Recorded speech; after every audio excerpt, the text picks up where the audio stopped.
Então, Marquinhos, por favor, aí a palavra é toda sua. Amém. Obrigado, Du. Boa tarde a todos. Faz algum tempo que eu não estou aqui, né, trazendo um estudo, mas como já foi mencionado no início, né, cada um foi colocado, né, com a sua especialidade e hoje estou de volta com vocês.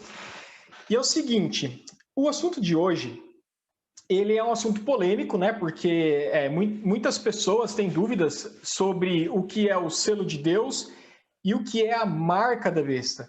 Então, nós vamos fazer uma caminhada nesse momento para podermos compreender, e tudo que nós vamos fazer a partir desse momento, assim como tem sido feito, nós vamos usar unicamente a Bíblia, né? A Bíblia vai ter que nos explicar o que é o selo de Deus, né? E, consequentemente, nós vamos entender o que é a marca da besta, que é, com certeza, uma contrafação ao selo de Deus. Então, eu vou pedir um favor para vocês. Peguem suas Bíblias, peguem papel, caneta para anotar, embora eu vou enviar, mas se você quiser anotar sua dúvida, alguma coisa, fique à vontade.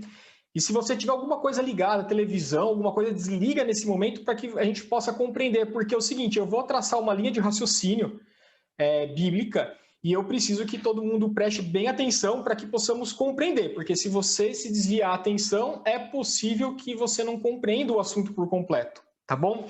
Então, eu vou pedir nesse momento que você se concentre bastante agora, que nós vamos estudar a palavra de Deus. Antes disso, eu vou fazer mais uma oração e eu peço que você feche seus olhos novamente, tá bom? Senhor nosso Deus, muito obrigado pela oportunidade do estudo da tua palavra. Nesse momento, eu peço que o Senhor cresça e que eu diminua. Que ao fim desse estudo, que ninguém lembre quem foi quem pregou, e sim, quem falou nesse momento o estudo, e sim que foi o Senhor, através do teu servo, pecador, mas o que o Senhor possa usar nesse momento para que possamos compreender essa verdade desta tarde. Eu peço humildemente que o Senhor, por favor, perdoe os nossos pecados e que nos dê a compreensão neste momento. Muito obrigado por tudo. É o que pedimos e agradecemos em nome do Senhor Jesus. Amém. Muito bem, vamos lá então ao nosso estudo desta tarde. Eu vou compartilhar com vocês os textos, então eu peço que vocês prestem bastante atenção. Deixa eu só compartilhar aqui minha tela com você. Abrir aqui, deixa eu tirar essa tela aqui não, vai ser essa. F5, muito bem. Você já está vendo então aí. Então, hoje, o assunto de hoje é muito importante, que vai se tratar sobre o selo de Deus e a marca da besta. Antes de eu começar esse estudo, eu quero deixar uma informação muito bem clara para todos que estão aqui. Que isso fique muito claro nesse momento. Olha, ninguém, preste atenção, ninguém ainda recebeu a marca da besta. Isso ainda está no futuro. Porém, esse futuro ele está muito próximo. Por que está no futuro? Porque nós estamos estudando Apocalipse, nós estávamos no capítulo 13, vamos continuar um pedaço nele hoje e depois nós vamos navegar pela Bíblia. Mas esses acontecimentos que nós estamos estudando, tanto como a imagem da besta que foi estudada na semana passada, isso ainda está no futuro. E a marca da besta, ela vem após essa formação desta imagem. Nós vamos dar uma recapitulada em tudo isso que nós vimos na semana passada também, para que possamos compreender o que é marca. Afinal, né, é uma sequência de estudos. Por isso foi importante que você participasse dos estudos de Daniel, no capítulo 2, a sequência dos reis, dos reinos, porque isso ajuda nós a identificarmos quem é cada poder, e no caso, quem é a besta, que nós já identificamos, né? Então, vou fazer uma pergunta para vocês, o que é a marca da besta? Eu não sei se você quiser comentar aí no chat, quiser colocar a sua opinião, fique à vontade, não tem problema nenhum. E durante essa pandemia surgiu-se uma nova teoria do que seria essa marca da besta. E eu trouxe essa teoria para vocês aqui. Aqui tem apareceu na Veja, né? Saiu na Veja essa reportagem em que diz assim, ó, é a marca da besta, diz esse rapper Kanye West sobre a vacina para o Covid-19. Ou seja, ele estava afirmando ali, e surgiu-se essa teoria em que, devido à Covid-19, está sendo desenvolvido uma vacina que até o Bill Gates ali estaria por detrás dessa vacina, né? E que ao ser aplicada a vacina em mim, você, diz esta pessoa, né? Diz essa teoria, que você estaria recebendo a marca da besta, né? Bom, será que seria isso mesmo? Será que seria isso a marca da besta? Bom, A gente vai ver isso hoje. Uma outra reportagem sobre um site de tecnologia falando que os religiosos, né, dizem que o biochip seria a marca da besta, né? Então, existe uma teoria aí que, então, essa vacina, ou antigamente falava-se que a marca da besta seria um biochip, também tem essa teoria. E nessa reportagem, olha como que ele conclui, a pessoa que escreve essa reportagem, né? Ele fala assim, ó, a marca da besta já foi associada a cartões de crédito, códigos de barra, também, mas se você se preocupa com isso e ainda quer ter um chip, sabe o que é fácil? Você pode fazer, diz até irônico, né, o finalzinho, coloque na sua mão esquerda, né? Porque diz, né, Apocalipse capítulo 13, a gente vai rever esse texto, que você receberia a marca ou na testa ou na sua mão direita, né? Então, se realmente fosse esse o problema, né? Se fosse realmente um chip que fosse implantado, tá fácil a solução. Muda para a mão esquerda e tá tudo certo, né? Isso que o texto, essa reportagem quer dizer. Então, surgem-se muitas teorias com respeito a esse assunto e qual seria realmente, né, a marca da besta e o selo de Deus. E a gente vai estudar isso a partir desse momento, então vamos nos concentrar. Bom, uma primeira pergunta que eu vou fazer para vocês, para que não surja... porque assim, o que surge quando você fala de marca da besta, o selo de Deus, o número 666... Isso normalmente surge na cabeça das pessoas dúvidas, né? Curiosidades, no final das contas. Né? São pessoas curiosas que querem saber isso. Mas você ter essa informação, o que muda na sua vida, né? Porque é importante você saber o que é essa marca da besta, né? Qual que é a importância disso? Tem que ter algo que sirva para você. Só satisfazer a curiosidade, talvez vai ser só mais uma informação para você. E eu quero responder essa pergunta para você. Por que é importante saber o que é a marca da besta? Bom, para isso... eu vou fazer uma recapitulação muito rápida com vocês, tá bom? Então vamos lá. Nós estudamos que o chifre pequeno de Daniel, capítulo 7, ele é o mesmo poder descrito em Apocalipse, no capítulo 13, que é a besta que sobe do mar, a primeira besta. Que é igual a quem? Ao poder papal. Nós chegamos nos nossos estudos em que chifre do mar é chifre pequeno, besta do mar e poder papal está se tratando do mesmo poder, tá bom? Nós estamos falando de poderes, não de pessoas aqui, tá bom? É o sistema que é esse sistema que está por detrás aí, movimentando algumas coisas. Por que é importante você saber isso? Porque se a marca é da besta, como nós estamos estudando, a marca pertence a quem? A besta. Se a besta, que é o chifre pequeno, é o poder papal, ou seja, quem deve falar para nós o que é a marca da besta é o próprio poder papal. É uma coisa meio que lógica que nós temos que entender isso. Não pode vir de outro lugar, não pode vir dos Estados Unidos, não pode vir de Bill Gates. Por quê? Porque a marca não é deles, a marca é da besta. Então, nós precisamos entender isso. E nós entendemos que é esse poder baseado no quê? Bom, nós entendemos que é um poder político e religioso, de acordo com as características que nós estudamos, que o William e o Eduardo explicou nesses últimos estudos. Esse poder, ele participou da queda de Roma, destruindo 3 povos bárbaros. Ele vem da Europa. Ele recebeu um golpe em 1798 por Napoleão Bonaparte, através do seu general Berthier. Mas ele vai permanecer até a volta de Jesus. Ele dominou, gente, nós estudamos isso também, que ele perseguiu o povo de Deus durante os 1260 anos, conhecido como a Idade Média ou o período da Inquisição.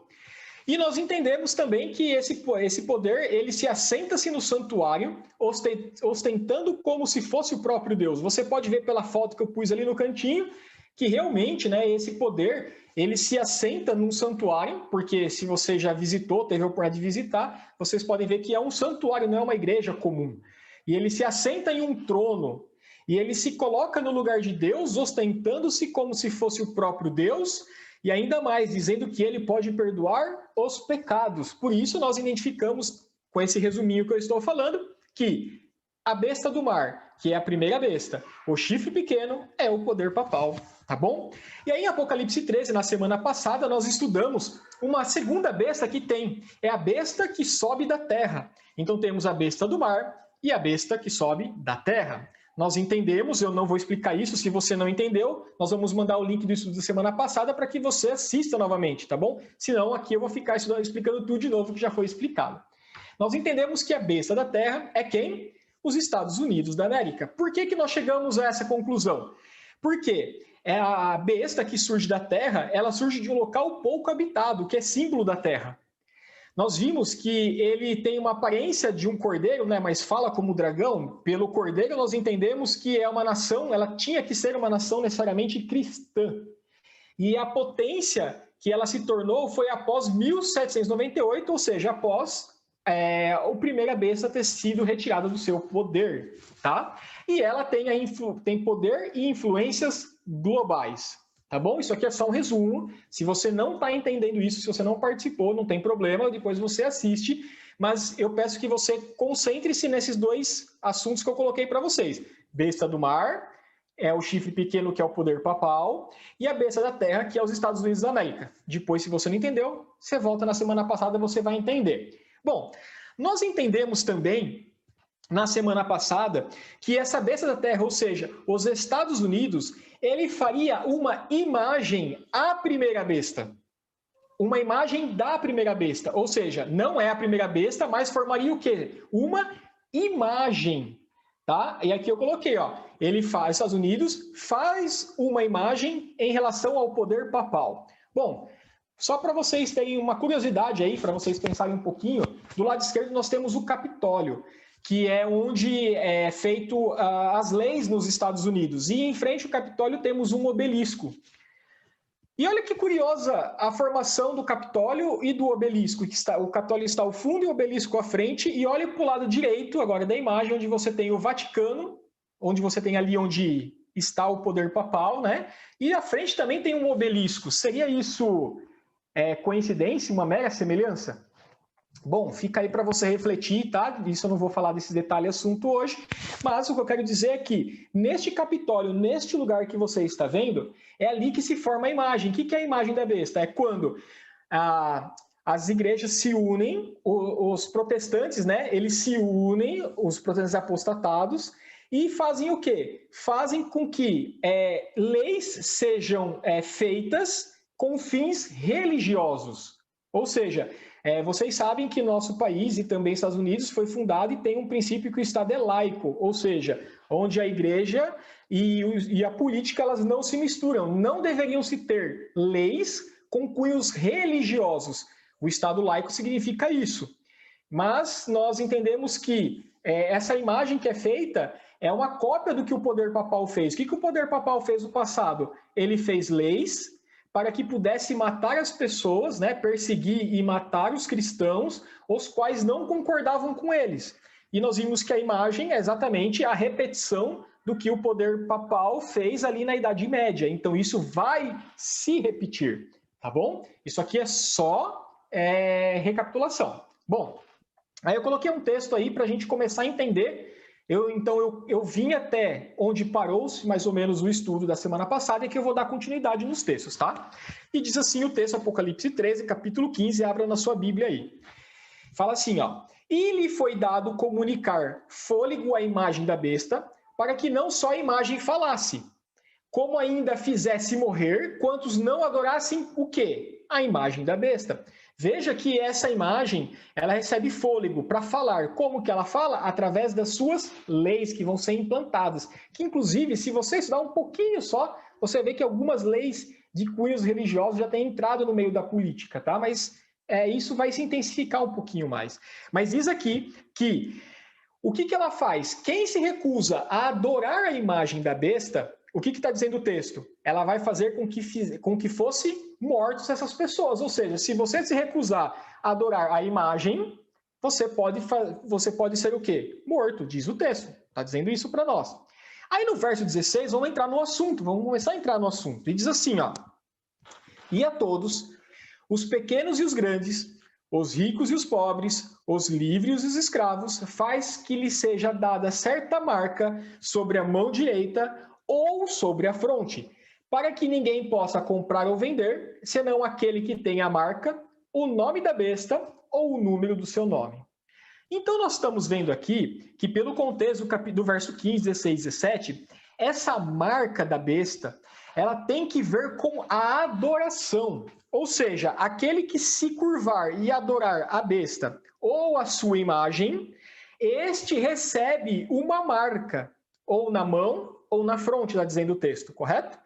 E aí, o que eu quero dizer com isso? Eu quero dizer que a marca, ela é um símbolo do quê? De adoração. Ela identifica quem adora a besta, ou seja, quem adora o poder papal, tá? Espero que esteja bem claro isso para você. Ou seja, quem recebe esta marca, e nós vamos saber exatamente o que é esta marca, indica-se o texto que em um futuro, que não é agora, por isso que eu comecei falando que ninguém ainda recebeu esta marca, mas no futuro, quando esta lei for imposta, ou seja, ou você adora, ou você vai ser morto e vai ser proibido de comprar e vender, quer dizer o quê? Que você recebe, então, a marca da besta. Então, quem tiver a marca vai poder comprar e vender e não vai sofrer esse decreto de morte. Ao passo que quem não recebe está sujeito à morte, a não compra e a não venda, diz o texto. Mas vamos avançar aqui, então. O que quer dizer? Com isso, nós já podemos compreender um pouquinho, algumas coisas. Primeiro, essa marca, ela não pode ser algo visível. Ela é um símbolo de adoração. Ela é um símbolo, e nós vamos entender que é um símbolo mesmo daqui a pouquinho. E por que ela não pode ser um chip? É muito claro. Quando você vai para a Bíblia e Deus dá uma visão a um profeta, ele sempre usa uma linguagem, ele usa figuras, símbolos que aquele profeta pode entender. Na época de João, pergunta para você, tinha computador? Tinha microchips? Claro que não, né? Então, você acha que João entendeu isso? Claro que ele entendeu. Então, por quê? Porque Deus ele sempre usa de símbolos conhecidos para ensinar algumas verdades. Mas nós vamos entender isso daqui a pouquinho, tá bom? Fica calmo que a gente já chega lá. Olha o que diz Apocalipse no capítulo 14, versos 9 e 10, uma folhinha aí para frente da sua Bíblia. Diz assim, ó: seguiustes a este outro anjo, o terceiro dizendo em grande voz: se alguém adora a besta e a sua imagem, e recebe a sua marca na fronte ou sobre a mão, também esse beberá do vinho da cólera de Deus, preparado sem mistura, do cálice da sua ira, e será atormentado com fogo e enxofre diante dos santos anjos e na presença do Cordeiro. Eu vejo que aqui é uma repetição, né, da marca da besta, e aqui nós conseguimos entender algumas coisas importantes. Diz aqui, ó, se alguém adora a besta e a sua imagem. Quem que recebe uma imagem? É a besta do mar ou a besta da terra? Se você não entendeu isso, volta no estudo, mas eu vou resumir aqui para você. Quem recebe uma imagem, quem é feito uma cópia da imagem é da primeira besta, ou seja, da besta que sobe do mar. Então, esta marca que a pessoa pode ou não receber tem que ser vinda deste primeiro poder. Não pode ser dos Estados Unidos, porque nesse texto fica claro que quem recebe a marca é quem adora a primeira besta ou a imagem. E quem recebe a imagem é a primeira besta. Então, logo, essa imagem tem que vir, essa marca deve vir do poder da Roma papal. E nós vamos ver que imagem é essa. Só que diz o seguinte, ao passo que quem recebe a marca da besta, ela não está sujeita a um decreto de morte, ela pode comprar e vender. Mas quem recebe essa imagem, olha o que acontece com ela, essa pessoa pode beber do vinho da cólera de Deus, preparado sem mistura do cálice da sua ira. Pergunta, o que é a cólera de Deus? Essa é uma pergunta que eu quero responder para vocês de forma rápida, simples, objetiva. O que é a cólera de Deus? A própria Bíblia vai responder isso, como a gente tem feito, sempre a Bíblia nos responde. Olha o que a Bíblia fala em Apocalipse, capítulo 16, versos 1 e 2. Ouvi vinda do santuário uma grande voz dizendo aos 7 anjos: ide e derramai pela terra as 7 taças da cólera de Deus. Saiu, pois, o primeiro anjo e derramou a sua taça pela terra, e aos homens, portadores da marca da besta e adoradores da sua imagem, sobrevieram úlceras malignas e perniciosas. Aqui você está vendo, a partir do capítulo 16, você vai começar a ver as 7 pragas sendo derramadas. Ou seja, existe um momento em que, quando essas pragas forem derramadas, quem recebe a praga? são aqueles que têm, no caso, essa primeira, estamos falando da primeira, depois você pode ler na continuação, vai ter a segunda, a terceira, e aí assim por diante. Mas aqui está falando dessa primeira praga, os adoradores, aqueles que receberam a marca da besta, ou seja, que adoraram a sua imagem, recebem, nesse caso aqui, está falando úlceras malignas e perniciosas. Bom, então, se nós temos aqui uma descrição de uma marca da besta, provavelmente nós temos a marca de Deus, ou seja, o selo de Deus, aquilo que identifica os verdadeiros adoradores de Deus. Então nós vamos ver daqui a pouquinho que nós temos o selo ou a marca de Deus, que são aqueles que estarão do lado de Deus, e temos a marca da besta, que são aqueles que estarão do lado da besta, do mar, que nós já estamos falando. Bom, então a pergunta é que eu vou jogar para vocês e eu vou começar a explicar isso. Teria Deus, então, um sinal, uma marca ou um selo? Por que eu coloquei essas três informações? Porque sinal, marca ou selo, no final das contas, você vai ver que é a mesma coisa. Então, se nós entendermos o que é o selo de Deus, ou a marca, ou o seu sinal, nós vamos entender o que é a marca da besta, porque é justamente uma contrafação. E nós vemos essa descrição de Deus realmente tem um selo, ele tem uma marca em Apocalipse, no capítulo 7, dos versos 1 ao 3. Olha o que diz o texto. E depois dessas coisas, eu vi 4 anjos que estavam sobre os 4 cantos da terra, retendo os 4 ventos da terra, para que nenhum vento soprasse sobre a terra, nem sobre o mar, nem contra árvore alguma.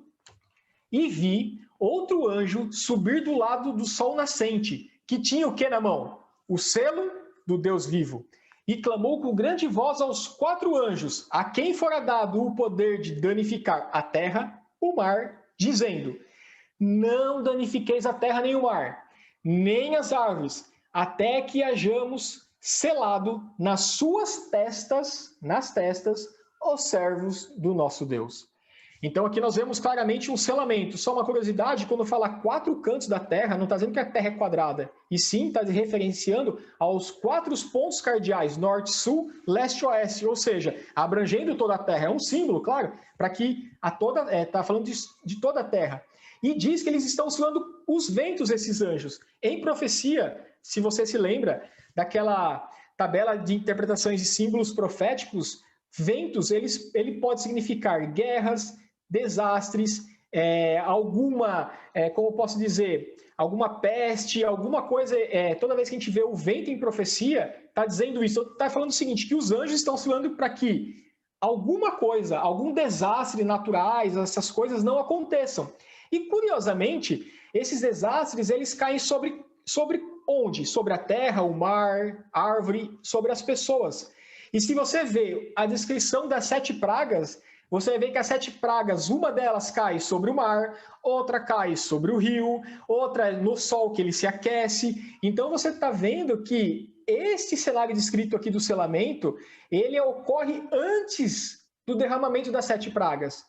Por quê? Porque está falando o texto que antes que os anjos soltem os ventos, ou seja, que as pragas caiam sobre a terra, o mar, as árvores e sobre a terra, o que acontece? Há a necessidade de que os servos de Deus, eles precisam receber um selo. E esse selo, ele é colocado sobre a fronte, sobre a testa. Bom, aí vai vir outra pergunta, né? Então, naturalmente, então o que é o selo de Deus, né? Você deve estar se perguntando. Mas eu quero lembrar vocês que de uma ocasião, quando você vê as pragas, você deve se lembrar das 10 pragas do Egito. E se você lembrar da 10ª praga, a última, a sobre os primogênitos, Deus também colocou um selo lá. Lá tem um selamento. Então, na Bíblia, você vê vários selamentos. No caso dessa dos Egípcios, da praga do Egito, o selo era que as pessoas deveriam matar um cordeiro, passar nos umbrais das portas, e quando o anjo passasse naquela noite, a casa que tivesse marcado com o sangue do cordeiro, ou seja, aqueles que aceitaram a Jesus ali, né, no caso, que aceitariam, né, pela sua fé, o anjo passaria e não destruiria. E aqueles que não tivessem essa marca, os seus primogênitos seriam mortos. Você vai se lembrar lá do Egito, e você vai ver que esta simbologia de um selo, ela volta a se acontecer agora daqui a pouquinho, no nosso futuro bem próximo. Ou seja, aqueles que tiverem o selo de Deus, que nós vamos saber qual é exatamente, esses não sofrerão juízos. Então, um resumo bem rápido. Quem tem a marca da besta você é permitido comprar e vender e protege contra o decreto de morte. Porém, quem tem a marca da besta recebe a cólera de Deus. Agora, quem tem o selo de Deus? Esse é protegido da cólera de Deus. Porém, esse que recebe o selo de Deus está sujeito ao decreto de morte e de não comprar e vender, como nós lemos em Apocalipse, no capítulo 13. Bom, então nós vimos até agora que o selo ou a marca, ela tem que ver com adoração. Porque no final das contas, o Eduardo Du explicou muito bem na semana passada que o centro do Apocalipse, capítulo 13, tem a ver com adoração. Ou nós adoramos a Deus, ou nós adoramos o inimigo de Deus. Não tem meio termo. Você não pode ficar em cima do muro. Ou você adora um, ou adora outro, tá bom? Então, o selo ou a marca tem que ver com adoração. O selo ou a marca identifica, nós vimos até agora que identifica quem nós adoramos, ou seja, quem recebe a marca da besta adora a besta, sua imagem, e por consequência, Satanás, porque é ele que está por detrás de tudo isso. E quem recebe o selo de Deus identifica que adora o Deus verdadeiro. O selo ou a marca é um símbolo de quem nós adoramos. E nós vamos ver agora que realmente não pode ser algo visível, um código de barra na testa, ou na sua mão, ou um chip, mesmo que se fosse um chip estaria implantado na Terra, não seria nem visível isso, né? Se tivesse implantado na sua pele, né? Então, de qualquer forma, nós vamos ver que isso é um símbolo de quem nós adoramos, esse selo ou a marca. Então, vamos lá? O que é o selo, ou a marca, ou o sinal de Deus? Bom, para isso nós temos que entender o que é um selo, tá bom? Se nós entendermos o que é um selo, vai começar a ficar mais fácil, né? Então, quando a gente vai para a Bíblia tem que nos explicar qual é a função de um selo, afinal das contas, né? Se você for para o livro de Esther, no capítulo 3, no verso 12, você vai lembrar da história lá de Amã, que fez um decreto para matar todos os judeus, aqueles que não obedecessem ao edito do rei, eles seriam mortos. Olha o que diz o texto, nós vamos entender qual é a função de um selo. Diz o capítulo 3, verso 12. Chamaram, pois, os secretários do rei no dia 13 do primeiro mês, e segundo ordenou Amã, tudo se escreveu aos sátrapas, ao rei, aos governadores de todas as províncias e aos príncipes de cada povo, a cada província no seu próprio modo de escrever e a cada povo na sua própria língua. Em nome do rei Assuero se escreveu e com o anel do rei fez o quê? Selou.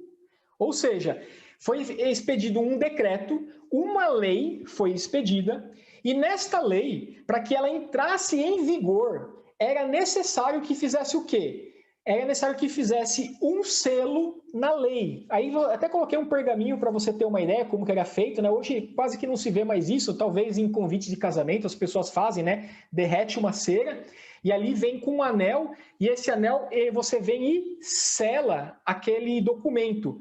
Por que é feito esse selamento do documento? Bom, para poder provar a autenticidade dele e saber de onde ele vem. Porque neste selo, neste anel onde que era selado o documento, tinha-se o nome do rei Assuero, e todo mundo sabia quem era o rei, qual era a função dele, no caso ele era um rei, né? E qual era o seu domínio, no caso ele era um rei dos persas, mas que dominava o mundo então naquela época. Então, para que serve um selo? O selo serve para identificar de quem é o selo, ou seja, quem é a pessoa que tem aquele selo, identifica o cargo, função ou posição, no caso, quem é o rei, de quem é o selo, no caso que a gente viu agora, é do rei Assuero. Qual é o cargo, função ou posição dele? Ele era o rei. E também, neste selo, identifica a extensão do seu território, ou seja, sua jurisprudência, até onde teria efeito a sua lei, tá? É isso que é a função do selo, identificar quem é, cargo, função ou território ou posição, e identificar a extensão do seu território. Para isso que serve o selo. Eu trouxe um exemplo para vocês.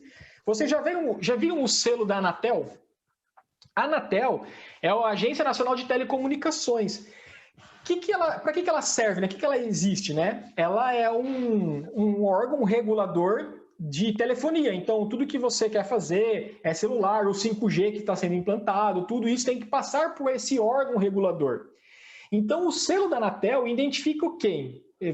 pegar as 3 coisas que eu comentei para vocês até o momento. Então, o selo da Anatel identifica de quem é o selo, ou seja, da própria Anatel.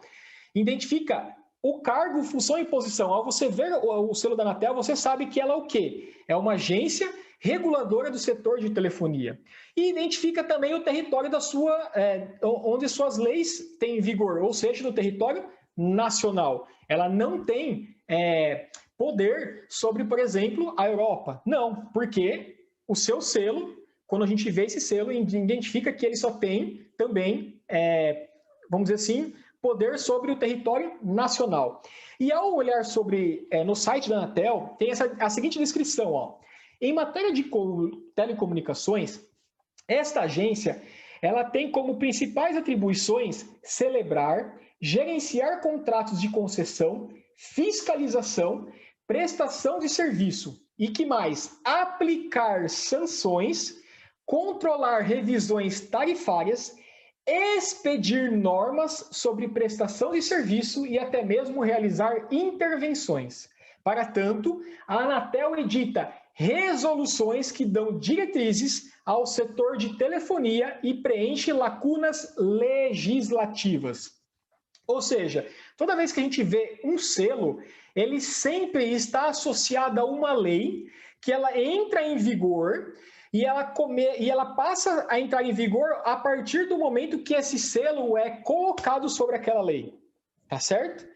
Então, o que significa receber o selo da Anatel? Significa que aquele produto que recebe o selo da Anatel foi passado por quê? Por uma série de provas, por vários testes, e foi encontrado que aquele produto ele atende às normas, às exigências, e que você pode confiar naquele produto porque ele está de acordo com todos os controles de qualidade que se exige pela Anatel. Bom, se nós aplicarmos isso ao selo de Deus, você vai ver que tem total sentido, porque a pessoa que recebe o selo de Deus, ela recebe a garantia de que ela é um verdadeiro adorador de Deus. Então, eu chego em algumas conclusões. O selo de Deus, na Bíblia, ele tem que estar na Bíblia, em primeiro lugar. Este selo deve levar o nome do Deus verdadeiro. Ele deve identificar o cargo, a função e a posição de Deus, que a posição de Deus, ele é o quê? O nosso Criador. E também identificar o território no qual Deus ele tem autoridade. No caso, o território seria o céu, terra, mar, todo o universo é o território de Deus. Então, nós temos que achar na Bíblia onde nós encontramos este selo em que leva o nome de Deus, que identifica ele como sendo o Criador, que é a função, a posição dele, e que identifica o território no qual ele tem o seu domínio. Tudo bem até aqui? Isso é muito importante. Bom, onde estaria o selo de Deus na Bíblia? Olha esse texto que interessante. Isaías, no capítulo 8 e no verso 16, diz o seguinte: resguarda o testemunho e faz o quê? Sela o quê? A lei no coração dos meus discípulos. Ou seja, o selo de Deus está aonde? Está na sua lei. Óbvio, como a gente viu até agora, né? Se a Anatel expede lei, o rei também expediu lei, e para que entrasse em vigor, um selo tenha que ser colocado sobre a lei dele, naturalmente, a mesma coisa, ela se aplica, porque o Novo Testamento se usou desses símbolos de selo, de marca, retirado da onde? Do Velho Testamento. Então, nós entendermos o que é no Velho Testamento, nós entendemos o do Novo, e por consequência, entendemos o que é a lei de Deus. Aí a pergunta que você vai fazer para mim é o seguinte, e eu faço também. Tá, se o selo está na lei de Deus, nós temos que ir lá para a lei de Deus, ler a lei de Deus e tentar identificar em algum lugar da lei de Deus onde estão os 3 atributos que eu mencionei. O nome de Deus, a sua função e qual que é o território do seu domínio. Então, nós vamos fazer isso agora. Nós vamos ler, então, a lei de Deus, que são os 10 mandamentos, e nós vamos tentar localizar em cada um dos mandamentos qual deles se identifica como sendo o selo de Deus. Simples assim. Então, eu vou convidar você a abrir a sua Bíblia em Êxodo, no capítulo 20. Eu vou colocar alguns textos aqui para poder ganhar tempo. mas se você puder abrir, porque é o seguinte, é importante que você confira o que eu estou falando para você não falar assim que eu cheguei isso da minha cabeça. Então você precisa ler aí a sua Bíblia, tá bom? Vamos lá? Êxodo, capítulo 20. A partir do verso 3 começa os mandamentos. Verso 1, Deus vai dar uma introdução, que ele retirou o povo do Egito, e porque ele fez isso, ele vem com os seus mandamentos. Então observa que os versos 1 e 2 mostra que a salvação, ela é pela graça e não pela guarda da lei. Porque primeiro, no verso 1 e 2 você vai ver que Deus, porque ele fala o seguinte, porque ele tirou o povo do Egito, agora ele vem com os mandamentos, né? Então a salvação é assim, ela é pela graça e uma vez aceito a salvação, agora nós obedecemos a lei de Deus. Porque a obediência estrita à lei de Deus não te traz salvação. E você vai entender isso, que não tem como, porque é impossível nós guardarmos a lei de Deus na sua totalidade, não é verdade? Mas primeiro Deus o salva, você vê isso, e agora ele requer uma obediência. E vamos lá para os mandamentos, vamos passar pelos mandamentos agora. Primeiro mandamento diz o seguinte no capítulo 20, no verso 3. Não terás outros deuses diante de mim. Bom, nesse mandamento você consegue identificar o nome do Senhor Deus? Aqui não fala o nome de Deus, só fala não terás outros deuses diante de mim. Mas quem está falando é lógico que é Deus, né? Mas, de qualquer forma, nesse mandamento você não identifica isso. Então esse aqui já não poderia ser o selo, né? O que identifica. O próximo mandamento é o segundo, diz assim, ó. Não farás para ti imagem de escultura, nem alguma semelhança do que há em cima dos céus, nem embaixo da terra, nem nas águas debaixo da terra. Não te encurvarás a elas, nem as servirás, porque eu, o Senhor, o teu Deus, sou Deus zeloso, que visito a iniquidade dos pais, dos filhos, até a terceira e a quarta geração, daqueles que me odeiam, e faço misericórdia a milhares dos que me amam e guardam os meus mandamentos. Bom, aqui pelo menos nós conseguimos entender, aqui tem uma identificação de quem é Deus, o Senhor, Jeová. Porém, aqui você não encontra as outras duas características necessárias para que se cumpra a exigência do selo. Então, nós vamos ter que passar para o próximo mandamento. O terceiro, não tomarás o nome do Senhor, o teu Deus, em vão, porque o Senhor não terá por inocente o que tomar o seu nome em vão. Bom, um dia seria legal a gente estudar sobre esses mandamentos, né? O que é o tomar o nome do Senhor Deus em vão, né? Mas não é o foco de hoje. Mas aqui nós também identificamos somente o nome, né, de Deus, Jeová. Vamos para o próximo mandamento, o quarto. O quarto diz assim: lembra-te do dia de sábado para o santificar. 6 dias trabalharás e farás toda a tua obra. Mas o 7º dia é o sábado do Senhor, o teu Deus. Não fará nenhuma obra, nem tu, nem o teu filho, nem a tua filha, nem o teu servo, e nem a tua serva, nem o teu animal, e nem o estrangeiro, que está dentro das tuas portas. Porque em 6 dias fez o Senhor os céus e a terra, o mar e tudo que neles há. Ao 7º dia ele descansou. Portanto, abençoou o Senhor o dia de sábado e o santificou. Bom, será que aqui nós encontramos os 3 atributos? Encontramos que ele é o Senhor, o teu Deus, ou seja, Jeová. Identificamos quem é a pessoa. Aqui nós identificamos porque em 6 dias fez o Senhor. Quem faz é quem? É somente a única pessoa que faz alguma coisa é o Criador. Então aqui nós identificamos qual é a função de Deus, né? Qual é o cargo, a posição dele. Ele é o Criador. E Criador do quê? Diz o texto: os céus, a terra e o mar e tudo que neles há. Aqui está o quê? A sua jurisprudência, ou seja, aonde ele tem o seu domínio. Então aqui nós encontramos nesse mandamento o único de todos que a gente vai ver. Se você continuar lendo, pode ler na sua Bíblia, o próximo, até coloquei ali nas tábuas ali do lado, é: honra teu pai e tua mãe para que te prolongue os seus dias na terra que o Senhor teu Deus te dá. Depois vai ser não matar, não adulterar, não furtarás, não dirás falso testemunho e não cobiçar a mulher do teu próximo, as coisas do teu próximo e assim por diante. Então, dos 10 mandamentos, que é a lei de Deus, o único lugar que nós encontramos as 3 características de um selo, que quando é colocado sobre algo, identifica quem é essa pessoa, é o 4º mandamento. E, curiosamente, o 4º mandamento começa com a palavra lembra-te, né? Isso quer dizer que algum dia, possivelmente, seria esquecido este mandamento de Deus. Bom, Então você está me dizendo, Marquinhos, que o selo de Deus é o sábado? É isso o sinal que Deus usa para identificar quem é o adorador dele? Você tem certeza disso? Talvez você pode estar se perguntando. Eu vou te mostrar mais alguns textos para que a gente possa não ficar somente nos mandamentos. Mas se você quiser e puder, eu recomendo que você leia Deuteronômio. O capítulo 5 é uma repetição dos 10 mandamentos. Você vai ler até uma repetição e vai ter as palavras um pouquinho diferentes, mas que vai ter a mesma coisa e você vai ter a mesma identificação.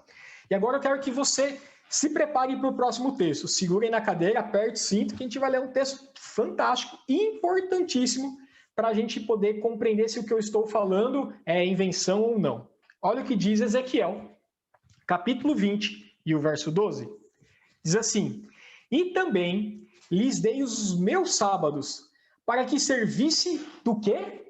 De sinal entre mim e eles, para que soubessem que eu sou o Senhor que os santifica. O que esse texto está falando? Que o sábado ele serve de sinal para identificar aqueles que pertencem a Deus. Mas tem mais um texto. Olha o verso, Ezequiel 20, verso 20. E santificai os meus sábados, e eles servirão, de sinal entre mim e vós, para que saibais que eu sou o Senhor, o vosso Deus. Você quer um texto mais claro que esses dois? Que o sábado, ele é utilizado por Deus como sendo um sinal, o seu selo, a sua marca, que identifica o povo que pertence a ele? Eu acho que esses textos estão muito claros, embora tenha outros, depois eu posso passar todos eles para vocês, vou passar mais alguns daqui a pouquinho, mas esses são, acho que, meio que muito claro, né? Acho que não precisa nem explicação demais desses versos. Então, portanto, o selo ou sinal ou a marca não é algo visível. Ou seja, é questão de uma obediência. Você obedecer ou não aos mandamentos de Deus, de forma especial, o seu selo, que é o sábado. É isso que está dizendo o texto, que nós lemos até agora. Ele é colocado aonde? Sobre a sua testa. A testa é onde fica a nossa mente. Ou seja, é o entendimento intelectual, é a fixação da verdade em nossa mente através da nossa convicção daquilo que nós acreditamos ser correto ou não. Então, o fato de estar em nossa mente não quer dizer que é um código de barra ou que vai ter um anel que vai colocar na cabeça de cada um. Não, não é isso. É simplesmente a mente representa sobre o quê? A marca. É a marca que identifica intelectualmente que você entende que aquilo é o selo de Deus. E é o seguinte, eu não tenho por objetivo hoje explicar como que se deve dar a guarda do sábado. Claro que hoje não vou entrar nesse assunto, mas a gente pode depois fazer um assunto sobre isso, porque vocês vão ver que na época os judeus acusavam Jesus de ter colhido espigas, né? De ter colhido espigas e ter curado. Seria isso transgressão do mandamento? Óbvio que não, porque o próprio Deus sabe como interpretar o seu próprio mandamento. Mas, enfim, dando continuidade. O sábado e está nos mandamentos de Deus, o selo de Deus. Ou seja, Deus escolheu um dia especial, que é o dia especial de adoração. Esse dia, o mandamento ele faz questão de falar que é o sábado de qual dia? Do 7º dia, para que não haja confusão da palavra sabá, que é descanso, e tem razão, mas é o sábado de descanso do 7º dia da semana. E que dia é o 7º dia da semana? Bom, no próprio português fica fácil, né? Segunda-feira, te lembra que número? O 2. Terça-feira, 3. Quarta-feira, 4. Quinta-feira, 5º. Sexta-feira, o 6º. Logo, o 7º dia qual é? O sábado, como o próprio nome diz, né? E o primeiro dia da semana é qual? É o domingo. Então, você pode pegar um calendário, embora estão sendo trocados os calendários, se você pegar um calendário normal aí na sua mão, você vai ver que a semana começa em que dia? Do seu lado esquerdo. Domingo, que é o primeiro dia da semana. E termina em que dia? No sábado, que é o 7º dia. Então, observa que no próprio calendário nosso, a gente fica claro identificar que dia é o 7º dia. Mas o próprio mandamento fala que o sábado é o sábado do sétimo dia, porque seria instituído um sábado que não seria do sétimo dia, e esse sábado seria o sábado equivocado. E é ele quem identifica nós. Mais 2 textos para que a gente possa só fixar algumas coisas. Do Velho Testamento agora. Isaías 58 diz assim, versos 13 e 14. Se desviares o pé de profanar o sábado, e de cuidar dos teus próprios interesses no meu santo dia, se chamares o sábado deleitoso e santo dia do Senhor. Qual é o dia do Senhor na Bíblia? O texto está explicando para vocês. Digno de honra, e o honrares não seguindo os teus caminhos, não pretendendo fazer a tua própria vontade, nem falando palavras vãs, então te deleitarás no Senhor. Eu te farei cavalgar sobre os altos da terra, e eu te sustentarei com a herança de Jacó, o teu pai, porque a boca do Senhor o disse. Velho Testamento, mas no Novo Testamento, que mais tem no Velho Testamento? Mais um texto de Isaías. E será que de uma festa a lua nova a outra, e de um sábado a outro, virá toda a carne a adorar perante mim, diz o Senhor. Ou seja, aqui estou reforçando que é um dia de adoração o qual Deus escolheu, de um sábado a outro, ou seja, aos sábados. Mas o Novo Testamento fala alguma coisa sobre isso? Tem vários textos. Eu trouxe um só. Fala no Marcos capítulo 2, verso 28, Jesus falando, né? De sorte que o Filho do Homem é Senhor também de que dia? Do sábado. Qual é o sábado qual é o dia do Senhor? O sábado. Se você depois quiser ler lá em Lucas, quando Jesus é uma coisa interessante, né? Jesus, ele morreu que dia? Vocês se lembram? Foi numa sexta-feira, certo? Ele ressuscitou em que dia? No primeiro dia da semana, que a Bíblia chama, que nós conhecemos como domingo. Você já se perguntou por que Jesus não ressuscitou no sábado? Ora, ele morreu na sexta, né, perto do pôr do sol ali. A gente vê que tem a hora certinha.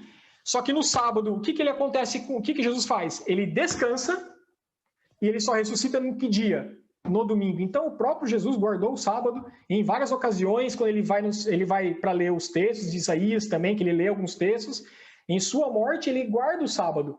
E ele ressuscita, então, no domingo. E você vai ver que as mulheres, elas foram embalsamar domingo em que dia? No domingo. E elas até falam, porque está começando o sábado e hoje não é dia de nós fazermos isso. E aí depois você vai ver Paulo fazendo a mesma coisa, os discípulos fazendo a mesma coisa. Então, eu convido vocês que estudem sobre esse assunto na Bíblia, tá bom? Eu não tenho como foco, de novo, explicar sobre o sábado, a observância, tudo hoje. Mas eu estou com o objetivo de falar sobre o selo dele. E eu preciso correr, que o tempo está correndo rápido demais.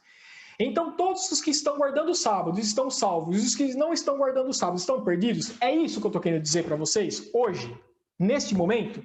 Quem não guarda o sábado hoje está perdido? A resposta é não. Não é isso que eu estou querendo dizer. Fiquem tranquilos.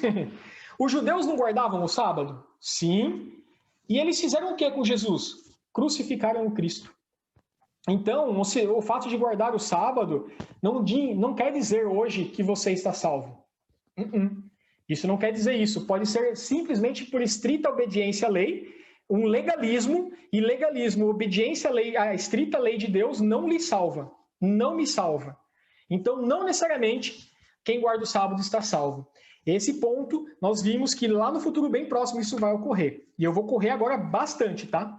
Bom, se o sábado é a marca de Deus, o selo de Deus, o que é então a marca da besta? Bom, tudo que o Senhor é e o Senhor faz, o inimigo, ele imita. Nós damos isso o nome do quê? Chamamos isso de contrafação. Nós temos o real, que é Deus, e temos uma imitação. Até coloquei um texto um celular do iPhone aí para você ver que eles são parecidos, mas ele não é o mesmo. Então quer dizer o quê? Quer dizer que o inimigo de Deus, ele imita Deus. Ele faz uma cópia. O Eduardo explicou sobre que Deus, nós temos na Bíblia que tem Deus Pai, o Filho e o Espírito Santo. Satanás, para imitar, ele tem o dragão, a besta da terra e a besta do mar. Então, observa que há uma contrafação. Deus, ele faz curas. Nós vemos em Mateus que Jesus fala assim, nem todo aquele que cura e expulsa demônios em meu nome procede de mim. Então, quer dizer que curas em alguns lugares não quer dizer que é Deus atuando. Pode não ser. Pode ser uma contrafação do inimigo. Bom, Então, eu posso deduzir algumas coisas. Eu posso deduzir que se o selo de Deus é o sábado do 7º dia, logo a marca da besta deve ser o quê? Um outro dia. Deve ser uma cópia da marca de Deus. Um falso dia de adoração. Se é uma contrafação, o oposto do 7º dia, que é o último dia da semana, se é o oposto, provavelmente a marca da besta deve ser o quê? O primeiro dia da semana. Se a marca de Deus é o último, Satanás ele copia, escolhe um Deus e escolhe o quê agora? O oposto. Se para Deus é o último, para ele tem que ser o quê? O primeiro. Ele sempre quer ser o primeiro, né? Dia da semana. Então, o chifre pequeno, que é a besta do mar, que é o papado, é ele quem tem que nos dizer o que é a marca da besta. Vocês concordam comigo? Porque se a marca é da besta, ou seja, a marca é dele, é ele quem tem que nos dizer qual é a marca. E vocês se lembram desse texto aqui, ó, que ele iria proferir palavras contra o Altíssimo, magoar os santos do Altíssimo e cuidar e mudar o quê? Justamente os tempos e a lei de Deus, ou seja, ele tiraria da lei de Deus o selo, a marca e colocaria dele no lugar. Lógico, né? Ele não tem muita criatividade, ele copia as coisas, né? E aqui tá os 10 mandamentos do lado esquerdo e do lado direito tá o catecismo. Se você vê o 4º mandamento, que é o que nós estudamos, que é o selo de Deus, qual é o dia que entrou no lugar que esse poder colocou no lugar? Guardar o quê? Domingos e festas. Ele justamente substitui. Ele muda o tempo e a lei, né? Ele muda de sábado para o domingo e ele vai lá na lei de Deus, arranca as coisas e muda do jeito que ele quer. Ou seja, então indica-se que essa marca, da mesma forma, portanto, o selo ou a marca não é algo visível também. Ele é colocado na testa, onde fica a nossa mente, que eu já falei, ou é colocado sobre a mão, que é símbolo da obra, símbolo de ação, símbolo do que você faz. A mão representa o labor, aquilo que você faz por ação. Ou seja, ou você aceita a marca da besta por convicção, e você fala assim, não, é essa que é a marca, e eu entendi que essa é a marca, entende até que se é a marca seria a marca de Deus, ou você sabe que a marca não é ela, mas por convicção, ou seja, conveniência, porque você sabe que quem tiver essa marca não vai poder comprar e nem vender, logo você fala o seguinte, bom, eu sei que não é ela, mas eu vou aceitar para que eu não possa ficar sem comprar e vender ou não receber o decreto de morte. Esta lei esse selo estaria na lei do papado, ele alterou o dia que Deus escolheu, e esse dia, qual é o dia? É o domingo. Hoje, né, o primeiro dia, tanto é que domingo, tanto no português como em inglês e como em alemão, em outras línguas, Sunday, divide Sunday, significa dia do sol. E no Velho Testamento, você vai ver que os adoradores do sol, eles eram contra Deus. Tanto é que quando você vê o santuário, quando ele era erigido o santuário e a Arca da Aliança era colocada, ela ficava em oposição ao sol. Ou seja, quem adorava a Deus através ali do santuário ficava de costas para o sol. E o sol é identificado como sendo um dia pagão. Não é o dia que Deus escolheu.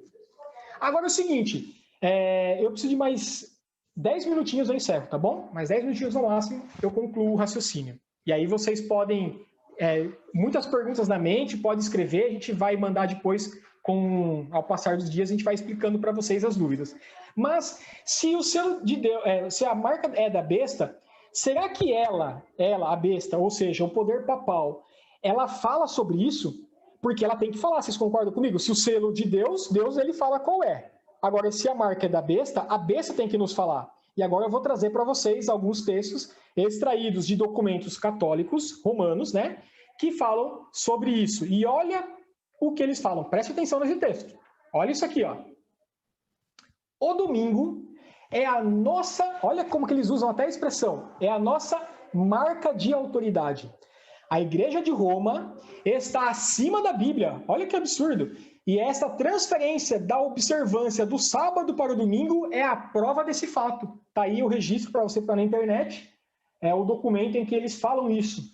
Olha esse documento aqui, que é um documento também católico. Não sei se dá para vocês enxergar, mas eu vou ler. Até passei por caneta embaixo para que você possa prestar atenção nesse texto. Mas eu vou ler para vocês, se não estiver dando para enxergar. Isso vai ser esse material depois. Aí você pode ler com calma.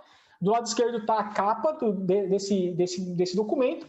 E à direita foi feito algumas perguntas para para esses padres da Igreja Católica, e olha as perguntas e as respostas que foram dadas. Mas a Bíblia, ela manda observar o domingo ao invés do sábado? Resposta do padre: não.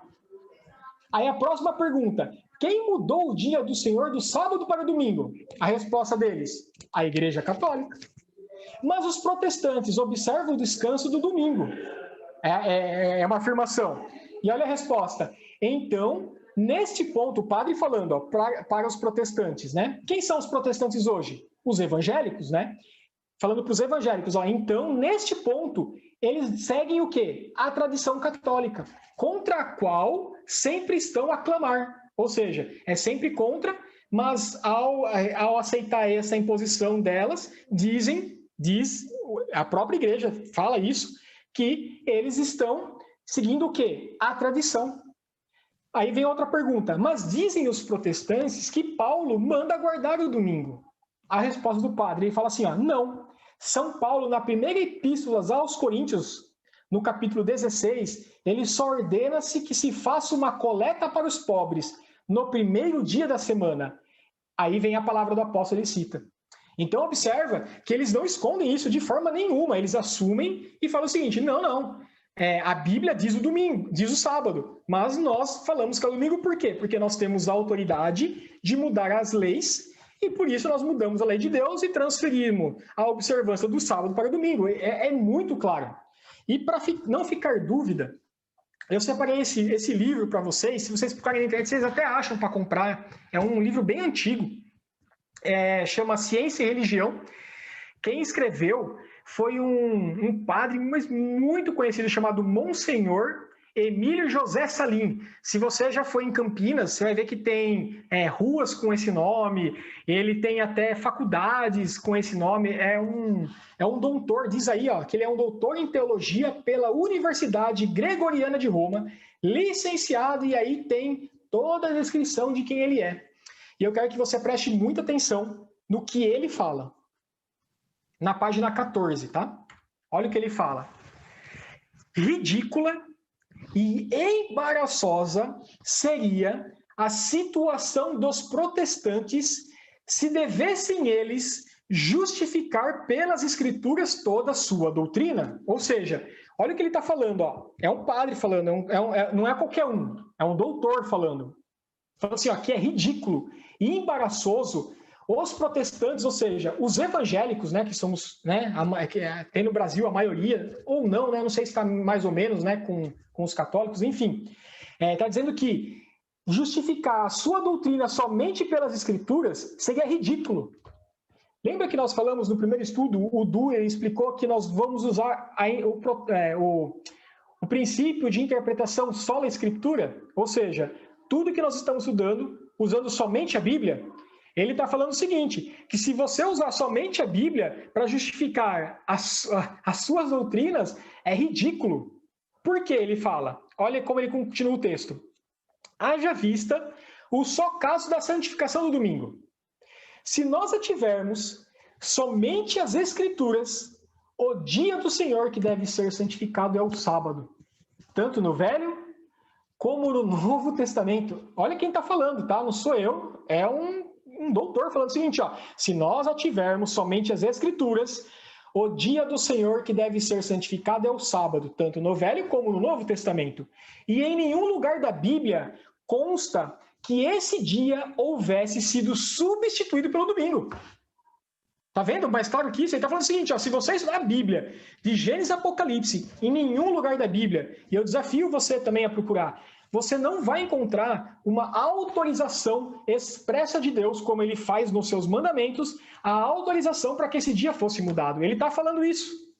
E aí ele continua assim, ele conclui, né? Logo repitamos com os adventistas do sétimo dia. Se os protestantes se fiam nas escrituras, que santifiquem o sábado. Se quiserem celebrar o domingo, é porque reconhecem a autoridade da Igreja Católica Romana, que foi ela quem fez essa mudança. Portanto, abracem essa igreja. Precisa ser mais claro que isso? Acho que não, né? O que ele está falando aqui nesse texto é o seguinte: o sábado é o dia que Deus escolheu. O domingo, quem escolheu foi a Igreja Católica. Mas todos aqueles que quiserem ser fiéis às Escrituras, que santifiquem o sábado. Mas se quiserem celebrar domingo, não tem problema. Mas se fizerem isso, não está recebendo reconhecimento da parte de Deus. Que está recebendo reconhecimento da parte de quem? Da Igreja Católica Romana. Ou seja, por mais que não possamos pertencer ou não, se nós fazemos isso, indiretamente nós estamos fazendo o quê? Aceitando a autoridade não é da Bíblia, e sim da besta que sobe do mar, que é o chifre pequeno, e que vocês vão ver nos próximos estudos que tem mais outros símbolos, como Babilônia, vocês vão entender isso aí um pouquinho mais no próximo estudo já, inclusive. Então, nos colocado 2 selos, o selo de Deus e a marca da besta. Como eu disse, e vou repetir, ainda ninguém recebeu o selo da besta. Ninguém recebeu essa marca. Tá bom? E não indica que se quem guarda o sábado está salvo. Não é isso que eu estou falando. Eu estou falando que num futuro bem próximo. Este selo que você está vendo aí, que nós estudamos, ele vai identificar quem está do lado de Deus e quem está contra Deus. E quem estiver contra Deus, diz a Bíblia que vai receber a cólera de Deus, no caso, as 7 últimas pragas. Não é para você ter medo, porque não precisa ter medo disso. É só estar do lado de Deus que está tudo certo. Mas eu tinha muito mais textos que eu poderia trazer para vocês, mas como já são 6:08, eu prometi terminar em 6:10, eu vou terminar fazendo uma pergunta para vocês. Nós devemos nos posicionar. Quem nós vamos adorar? Até o momento em que nós não temos conhecimento sobre o assunto, lógico que Deus não vai julgar por isso, mas a partir do momento que nós passamos a ter a luz sobre as informações da Bíblia, Deus agora ele vai falar assim, você sabia? O que você vai fazer com essa informação? E essa é a pergunta que eu faço para você. O que você vai fazer com essa informação de hoje?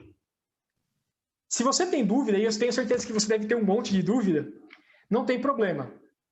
Você pode mandar suas dúvidas. Eu não lembro se semana passada foi lá o link, eu acho que faltou, a gente esqueceu do link das dúvidas, mas a gente vai mandar isso hoje, sem falta. E aí, se você tiver dúvida, nós podemos esclarecer, podemos marcar, inclusive, um dia da semana especial para a gente poder fazer uma recapitulação, conversar, se você quiser falar sobre esse assunto, tá bom? Que Deus abençoe. Espero que você possa ter compreendido esse assunto. E se tem dúvida, não tem problema, você pode nos perguntar. Ótimo, obrigado, Marquinhos, pela explicação. Só para reforçar um ponto, Marquinhos, para o pessoal que está aí assistindo, né? É muita informação, então é importante a gente reforçar esse ponto que você falou lá atrás, que hoje ninguém recebeu ainda, né, a marca da besta, né? Aí alguém pode perguntar, então, meus irmãos, quando isso será, né, efetivamente imposto, né? O próprio texto de Apocalipse, ele prevê isso, ele diz que chegará um momento em que isso será imposto às pessoas, né? Que foi isso que você explicou, a gente só reforçando isso, hoje ninguém recebeu, mas ainda vai receber. Quando vai receber? Quando isso for imposto. Então, essa imposição é o que breve virá a acontecer, e essa imposição será nesses termos mesmo, né? Como o Marquinhos já falou, ou adora a Deus no domingo, ou adora a Deus no sábado. Nesse momento em que isso for imposto, quem desejar ficar do lado de Deus, recebe o selo de Deus. Quem desejar ficar do lado da besta, vai receber o selo do inimigo, né? Então, nós estamos abertos, mais uma vez, a perguntas. Como o Marquinhos falou, nós iremos mandar para vocês durante a semana. Teve uma pessoa aqui no chat que pediu mais algumas informações sobre o sábado. Nós iremos entrar em contato com você, então, irmã, separadamente, né? E se alguém quiser também mais alguma informação, a gente pode deixar disponível, a gente vai colocar lá no link. Então, a gente vai concluir nesse momento para não atrasar mais vocês.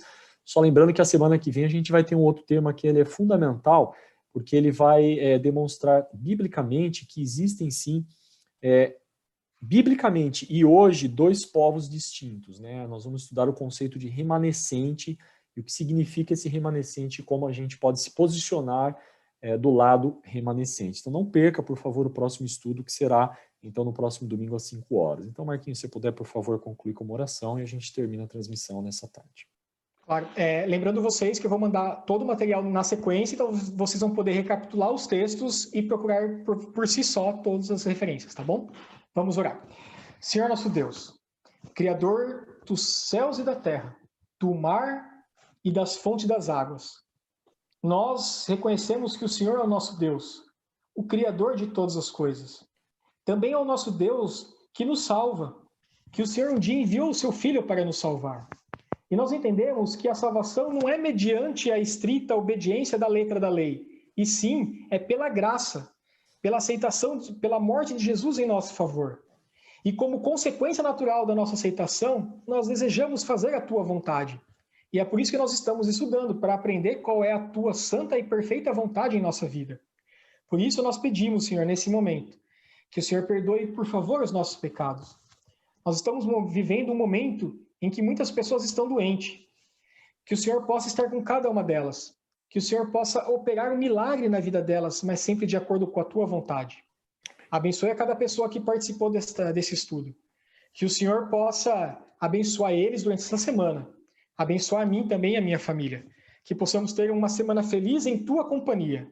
Nos despeça com a tua paz e com a certeza da tua salvação. Nós pedimos isso em nome de Jesus, que é aquele que morreu para nos salvar. Em nome de Jesus pedimos. Amém. Amém. Obrigado, irmãos. Então, até o próximo domingo. Nos vemos. Então, uma boa semana a todos e até lá. Um abraço.